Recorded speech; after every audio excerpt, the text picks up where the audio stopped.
Приказка за царя, който забравяше всичко, освен обяда. Имало едно време едно малко царство, управлявано от цар Забравчо I. Той бил добър човек, но имал един сериозен проблем.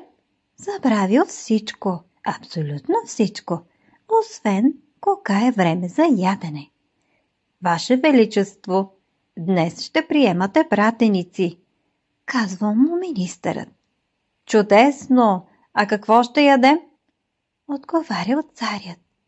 Веднъж цар Забравчо забравил къде е оставил короната си и излязъл пред народа с гевгир на главата. Хората ръкопляскали, мислейки, че това е нова мода. Много е скромен нашият цар, шепнели си те. В царството живеел и един умен, но много мързелив магьосник на име Марзелан Велики. Царят го повикал. Магьоснико, имам нужда от заклинание за памет. Може? Казал Марзелан. Но ще трябва да го повтаряте всеки ден. Не може ли нещо еднократно? Попитал царят. Магьосникът му дал вълшебен пръстен. Този пръстен ще ти напомня всичко важно. Царят бил много доволен, докато на следващия ден не забравил пръстена на нощното шкафче.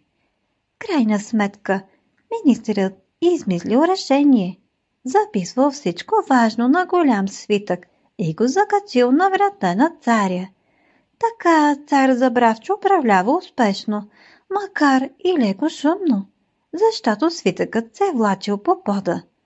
А царството живяло щастливо, защото разбрало, че не е нужно да си съвършен, за да си добър владетел. Достатъчно е да помниш едно.